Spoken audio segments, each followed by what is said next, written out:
저 분가시켜주세요. 시아버지가 친정에 전화를 했다. 아기를 데리고 일주일만 친정에 다녀오겠다고 했던 며느리가 2주째 돌아오지 않으니 답답했던 모양이다. 산후조리를 자기가 하겠다고 큰 소리쳤던 남편은 밤마다 라면을 끓여줬다.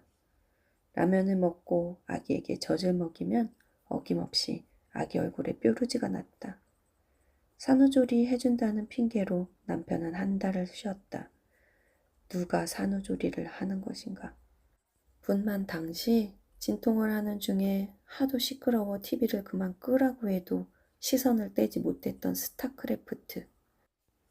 임신을 했을 때도, 진통을 하며 분만실에 있을 때도 정말 듣기 싫었던 그 괴물 소리를 산후조리 기간 내내 들어야 했다. 시어머니는 삼시세끼 고기 한 점 없는 미역국을 끓여다 줬다. 아기는 내가 씻기고 내가 젖을 물렸다. 분유를 먹지 않아 모유수유만 했는데 젖이 돌지 않으니 항상 아기는 배를 골고 잠을 자지 못하니 예민했다. 중간에 엄마가 왔다. 잠도 못 자고 제대로 먹질 않아 산모 몰골이 말이 아니라며 큰일 난 듯 법석이었다. 밤새 아기 기저귀 봐주고 씻겨주고 나랑 이야기도 해주고 엄마가 하루 왔다 가니 좀 살 것 같았다. 3, 7일이 지나자 제이가 왔다.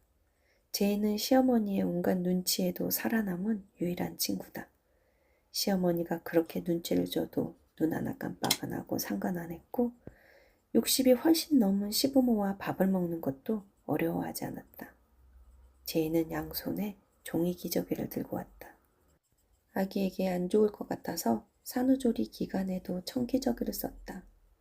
12월 날씨는 춥고 집안은 더워야 하고 아기는 땀을 흘리고 남편은 바닥이 뜨거워야 자고 아기는 기저귀가 축축한 상태에서 더운 바닥에서 땀을 흘리며 지내니 엉덩이가 항상 빨갛게 부어 있었다. 그 이야기를 듣고 제이는 양손에 종이 기저귀를 사왔다. 제이가 사온 종이 기저귀는 혁명이었다. 덕분에 남은 산후조리 기간 동안 조금 수월할 수 있었다. 약속한 산후조리 기간은 한 달. 한 달이 지나자 시아버지가 아침 6시만 되면 마당을 산책하면서 현관문을 열어두기 시작했다. 안채는 따로 있고 마당 한 구석에 창고를 고쳐 신혼살림을 차렸는데 그 창고문을 열어두는 것이다. 이제 일어날 시간이라고 어서 일어나서 아침을 하라는 뜻이었다. 배가 고픈 아이는 밤새 뒤척이고 뒤척이는 아기 때문에 한숨도 못 자니까 아침에 일어나는 건 쉽지 않았다. 아버님, 저 아침 일찍 못 나와요. 그날부터 7시에 일어나서 아침을 했다. 시어머니의 심술과 짜증은 한층 심해졌지만 개의치 않았다. 시어머니는 아기를 씻기거나 업어주거나 내가 잠시 집안일을 할 때 아기를 봐주지 않았다. 나는 그 전에 하던 집안일에 아이 돌보는 일까지 일거리가 는 셈이었다. 아기가 눈에 밟힌다며 다녀가라는 친정엄마의 말은 시어머니가 막지 못하는 강력한 구실이 되었다. 친정에서의 일주일은 정말 꿈 같은 시간이었다. 엄마는 일을 하면서도 아기를 씻겨주고 칭얼대면 달래주며 나에게는 먹고 자는 일만 하라고 했다. 젖이 넘쳐 흐르고 아파서 다 짜내야 했다. 시어머니는 아기에게 손대지 말고 가만히 눕혀놓으라고 했는데 엄마는 아기를 한시도 내려놓지 않았다. 자꾸 손을 태워야 아기가 똑똑해진다고 아기 눈만 뜨면 같이 놀아줬다. 진짜로 시집에 돌아가고 싶지 않았다. 아기를 데리고 친정에 있던 2주, 몸과 마음이 편한 맛을 봤으니 새빵을 얻어 살아도 이제 나와야겠다는 생각이 들었다. 시아버지는 집에 돌아오면 분가시켜주겠다는 약속을 했다. 집에 온 지 7개월이 넘도록 아무도 분가에 대한 이야기를 하지 않았다. 시어머니의 심술과 변덕, 시기와 질투는 더 심해졌고 집안 분위기는 말만 안 했지 언젠가 터질 시한폭탄을 안고 있는 것 같았다. 그날은 식사 시간에 시어머니가 국 떠먹던 숟가락을 갑자기 아기 얼굴을 향해 들었다. 아기 면전에 대고 들어 올려 좌우로 움직였다.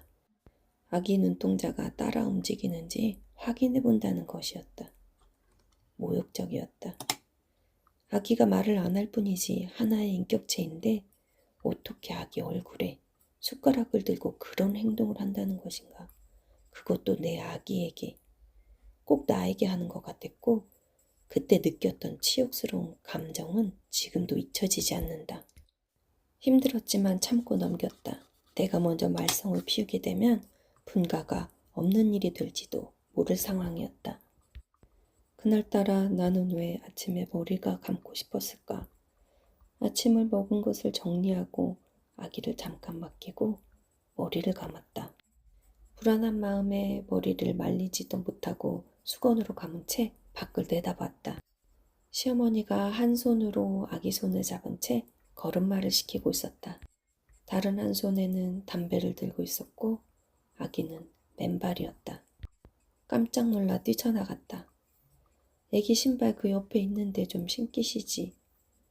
담배 들고 아기랑 뭐 하시냐 묻는데 담배는 아기한테 냄새도 안 가고 이곳은 깨끗한 곳이니 신발을 안 신어도 된다고 했다. 바로 옆에 붙어 있는데 어떻게 담배 냄새가 아이한테 가지 않느냐고. 그렇게 깨끗하면 어른들도 맨발로 다녀야지. 울퉁불퉁한 이 바닥을 어른들은 다 신발을 신고 아기만 왜 맨발이냐고 했다. 야 이년아, 내 집에서 당장 나가. 지금 아들 낳았다고 유세냐? 아기를 무시하는 것도 싫은데 며느리에게 욕하는 시어머니라니. 이번에는 나도 참을 수 없었다. 걱정 마세요. 나갈 거예요. 우리 엄마가 시집가서 2년 전엔 소리나 들으라고 뼈 빠지게 돈 벌어서 대학 공부시킨 거 아니에요. 이렇게 터진 김에 시어머니와 단판을 지어야겠다고 생각하고 아기를 잠시 맡기려고 엄마에게 와달라고 했다. 엄마가 나보다 먼저 나섰다. 분가시키시지요. 시아버지는 지들이 분가하겠다고만 한다면 우리는 쌍수 들고 환영한다며 돈 있으면 알아서 나가라고 하라고 큰소리쳤다. 시동생 결혼할 때는 30평대 아파트를 해주고 나는 시집살이를 하면서 형편이 나아져 이제 생활비는 내가 다 대고 있는데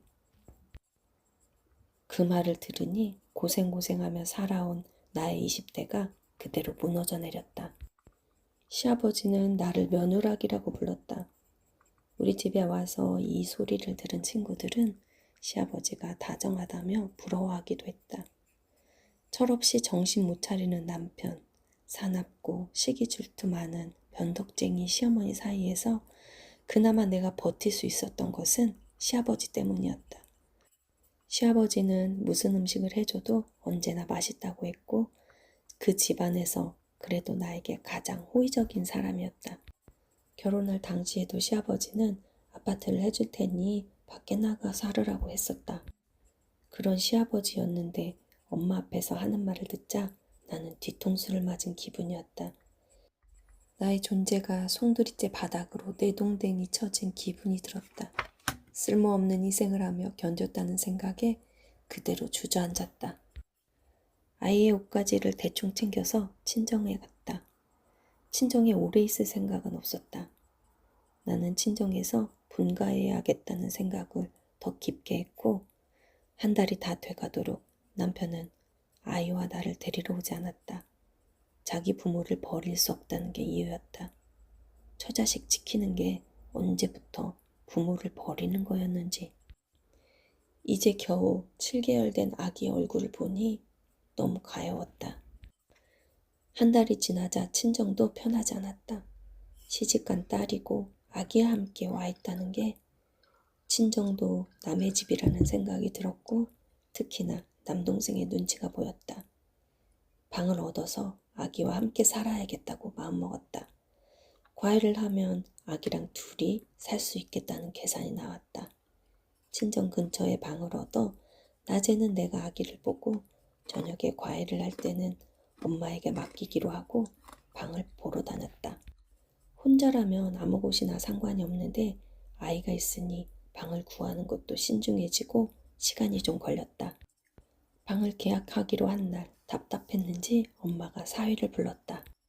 나는 월세방이라도 상관없으니 아이와 셋이 살자고 했고 남편은 자기가 내 짐을 싸서 보내겠다고 했다가 엄마한테 혼이 났다. 남편을 돌려보내면서 엄마는 분가를 하라고 약속을 지켜야 하지 않겠냐고 단단히 당부했다. 일주일 뒤 남편은 시집에 가서 내가 시어머니에게 사과하면 분가를 해주겠다는 답을 들고 왔다. 욕을 한 건 시어머니인데 나보고 사과를 하라고 한다. 지금 그걸 답이라고 들고 온 것인가? 진짜 솔직한 심정으로 이 남자가 너무 한심해 보였다. 시아버지는 당신은 시어머니 뜻을 거스르지 못한다고 했다. 그래, 좋다. 월세방도 좋다는 생각이었으니까 나는 그날로 시댁에 가서 시어머니에게 싹싹 빌었고 2달 뒤 분가를 했다. 짐을 싸서 이사하는 날까지 하루도 순탄하지 않았지만 그래도 그건 견딜만 했다. 어차피 분가하는 날은 정해져 있고 그때까지만 버티면 되는 거니까. 이사를 하고 하루에 청소를 3번씩 했다. 23평 소형 아파트였는데 아기가 거실에서 주방 끝까지 기어가려면 한참이 걸렸다. 전에 지내던 어둡고 습한 창고방에 견주면 이곳은 대궐 수준이었다. 아기가 좋아하는 걸 보니 나는 마음이 한결 편했다. 남편은 퇴근길에 항상 시댁에 들러 집에 왔다. 집에 오면 변함없이 나에게 시비를 걸었다.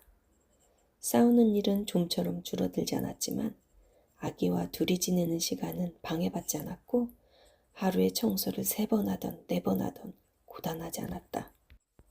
아기의 돌잔치, 나는 모든 것을 내가 손수 다 준비했다. 시어머니는 뚜한 표정으로 5만 원이 든 봉투를 내놓고 사진도 찍지 않고 가버렸다. 시아버지 5만 원, 시어머니 5만 원.